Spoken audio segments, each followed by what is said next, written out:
조선에서 가장 야하다고 알려진 그림, 혜원 신윤복의 단오풍정.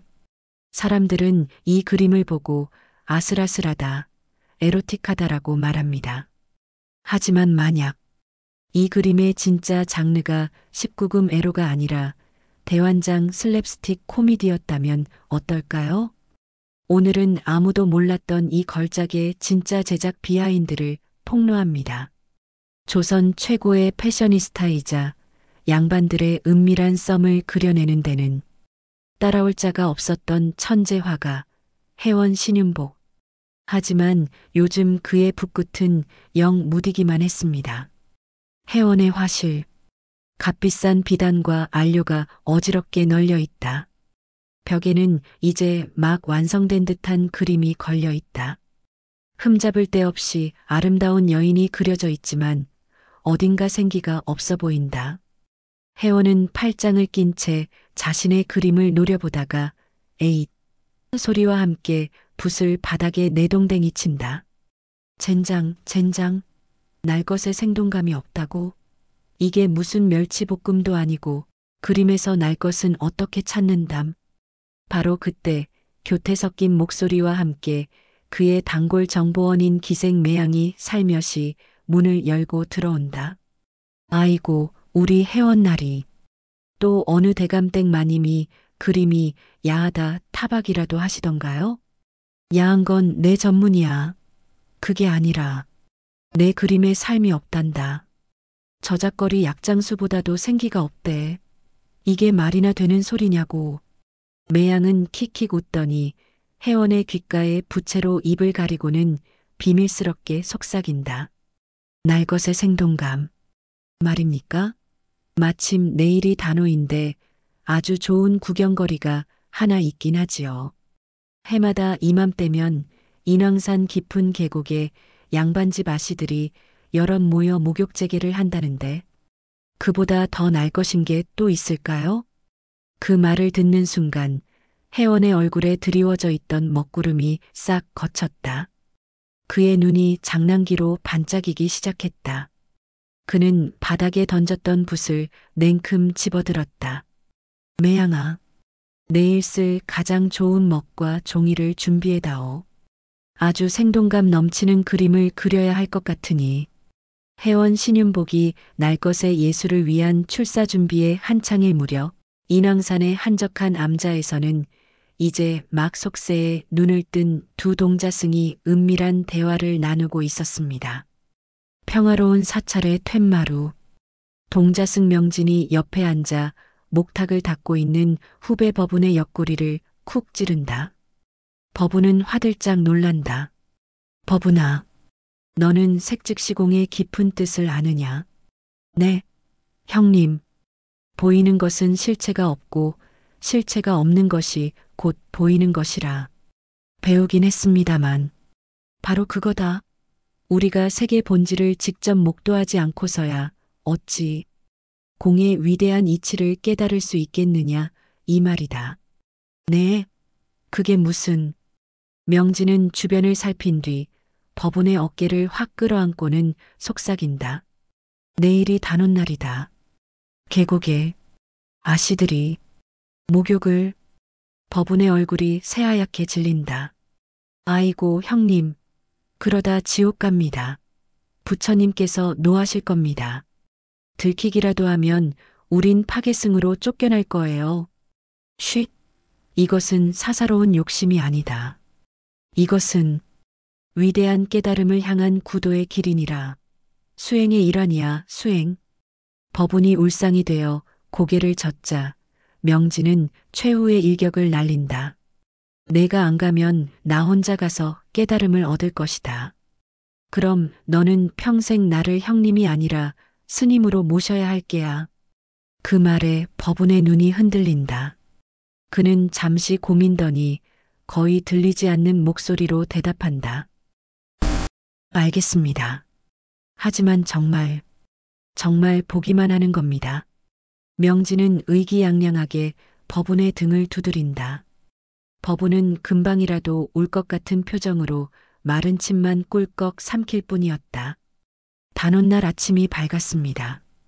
혜원 신윤복은 최고의 날 것을 포착하기 위해 동특이 무섭게 인왕산 계곡 명당 자리에 몸을 숨겼습니다. 북과 종이를 펼쳐놓고 숨죽여 기다리는 모습이 마치 사냥을 앞둔 매와 같았죠. 실록이 우거진 계곡, 물소리와 새소리만이 가득한 평화로운 곳. 신윤복은 큼직한 바위 뒤 숲과 하나가 된 듯 완벽하게 위장하고 있다. 그는 만족스러운 미소를 지으며 스케치 준비를 마친다. 바로 그때 숲 저편에서 부스럭거리는 소리와 함께 다급한 속삭임이 들려온다. 이쪽이라니까. 내가 어젯밤 꿈에서 부처님께 계시를 받았어. 형님, 저는 그냥 돌아가면 안 될까요? 다리가 후들거려서. 신윤복의 미간이 찌푸려진다. 웬 놈들이야? 숲 사이로 어설프기 짝이 없는 두 동자승, 명진과 법운이 모습을 드러낸다. 둘은 두리번거리며 신윤복이 숨은 바위의 바로 더 작고 훤히 드러난 바위 뒤에 엉덩이를 들이민다. 쯧쯧, 저런 멍청이들 같으니. 저기 숨으면 다 보일 텐데. 신윤복은 처음엔 경쟁자의 등장에 화를 내려다 이내 입가에 장난기 가득한 미소가 번진다. 오호라. 구경꾼까지 있어야 그림이 살지. 그래, 있어야 하고 말고. 저 어설픈 긴장감이야말로 내가 찾던 날 것이 아니던가. 그는 더 이상 그들을 경쟁자로 여기지 않았다. 오히려 이 완벽한 연극을 완성시켜줄 최고의 엑스트라 배우로 보이기 시작했다. 신윤복은 붓을 고쳐 잡았다. 그는 이제 화가가 아니었다. 아슬아슬한 스캔들 현장을 지휘하는 감독이자 그 모든 것을 기록할 카메라였다. 이제 주연 배우들만 등장하면 모든 준비는 끝이었다. 얼마나 지났을까? 계곡 저편에서 드디어 아씨들의 웃음소리가 들려오기 시작했습니다. 혜원은 붓을 쥔 손에 힘을 주었고 동자승들은 마른 침을 꿀꺽 삼켰죠. 드디어 연극의 주인공들이 무대 위로 오르는 순간이었습니다. 색색의 고운 옷을 차려입은 양반집 아씨 대여섯 명이 하녀들을 물리치고 계곡에 도착한다. 그녀들은 마치 한 폭의 그림처럼 우아하게 옷을 벗어두고 하나둘 맑은 계곡물에 몸을 담근다. 동자승 명진은 흥분을 감추지 못하고 옆에 있는 법운의 허벅지를 꼬집는다. 법운은 윽 하며 비명을 참는다. 그때 아씨들 중 가장 나이가 많고 대담해 보이는 여인 주도자의 눈이 순간 멈칫한다. 동자승들이 숨은 바위 틈으로 회색 승복 자락이 바람에 살짝 삐져나와 펄럭이고 있었던 것이다. 그녀는 피식 웃더니 옆에 있는 동생뻘 아씨에게 눈짓을 보낸다. 손님이 왔네.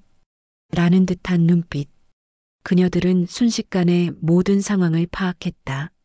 하지만 비명을 지르거나 도망치는 대신 오히려 이 상황을 즐기기로 작정한 듯했다. 얘들아, 오늘 날이 참 좋구나. 물도 차지 않고. 이럴 땐 목욕이 최고지. 그녀는 보란 듯이 어깨를 훤히 드러내며 물장구를 친다.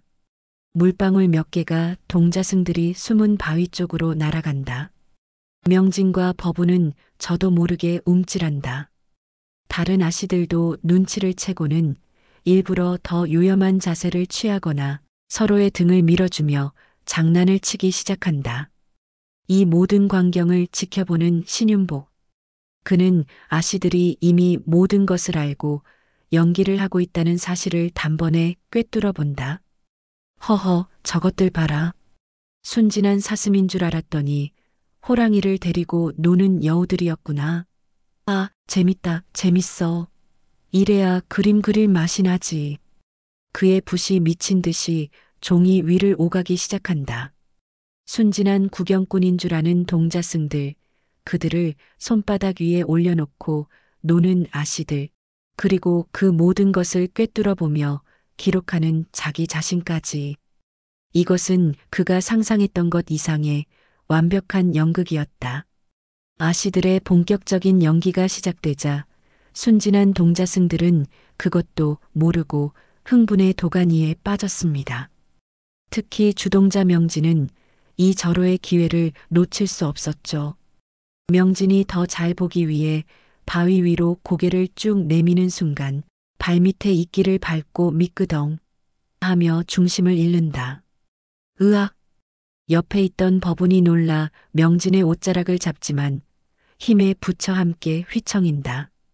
둘은 비명을 삼키려 서로의 입을 틀어막은 채 대굴대굴 굴러 옆에 있던 가시덤불 속으로 처박힌다. 우당탕탕 요란한 소리가 계곡에 울려 퍼진다. 이 광경을 본 주도하는 아씨의 눈이 장난스럽게 빛난다. 절호의 기회였다. 그녀는 발치에 있던 길고 구불구불한 나뭇가지를 집어들고는 다른 아씨들에게 윙크를 보낸다. 어머나, 얘들아, 뱀이다. 저기 뱀이 있어. 그녀는 있는 힘껏 나뭇가지를 동자승들이 처박힌 덤불 속으로 휙 던진다. 덤불 속에서 정적. 이내 이 세상의 것이 아닌 듯한 비명이 터져 나온다. 으아악, 뱀이다. 두 동자승은 혼비백산하여 덤불을 헤치고 튀어나온다. 몰골은 가시덤불에 긁히고 흙투성이가 되어 엉망진창이다. 법운은 울면서 사방으로 도망치고 명진은 앞도 보지 않고 뛰다가 앞에 있던 커다란 바위에 쿵 하고 머리를 박고는 그대로 쓰러져 별을 본다. 그 모습을 본 아씨들은 더 이상 연기를 할 수 없었다. 그녀들은 체면도 잊은 채 계곡이 떠나가라 웃음을 터뜨린다. 하하하, 아이고 배야, 저 꼴 좀 보게. 그리고 그 모든 광경을 지켜보던 단 한 사람, 혜원 신윤복. 그는 웃느라 눈물까지 찔끔 흘리면서도 그의 손은 신들린 듯이 종이 위를 오가고 있었다. 크흠, 완벽해. 완벽한 날 것이야. 이것이 바로 예술이다. 며칠 후 혜원 신윤복의 화실. 그날의 소동은 흔적도 없이 사라지고 벽에는 이제 막 완성된 불후의 명작 단오풍정이 걸려 있었습니다. 신윤복은 팔짱을 낀 채 자신의 그림을 만족스러운 듯 감상하고 있다. 그림 속 계곡은 너무나 평화롭고 인물들 사이에는 아슬아슬한 긴장감만이 감돈다. 어디에도 그날의 요란한 슬랩스틱은 보이지 않는다. 그는 그림 속 바위 뒤에 숨은 동자승들을 보다가 그날 바위에 머리를 박고 쓰러지던 명진의 모습이 떠올라 피식하고 웃음을 터뜨린다. 저놈들, 지금쯤이면 지옥불에 떨어질까 무서워 불경이라도 외우고 있겠지. 멍청한 것들. 세상 사람들은 이 그림을 보고 파격적이다, 관능적이다라며 수군거립니다. 양반들의 위선을 꼬집고 남녀 간의 애틋한 감정을 담아낸 걸작이라고 평하기도 하죠. 하지만 그들은 모릅니다. 저 바위 뒤 동자승들의 얼굴에 서린 것이 뜨거운 욕정이 아니라 뱀에 대한 공포와 바위에 머리를 박기 직전의 고통이라는 것을, 그리고 저 여인들의 대담함이 은밀한 유혹이 아니라 장난기 넘치는 승리의 미소라는 것을 말입니다. 혜원 신윤복의 가장 위대한 스캔들. 어쩌면 그 걸작의 진짜 장르는 에로티시즘이 아니라 다름 아닌 코미디였을지도 모릅니다.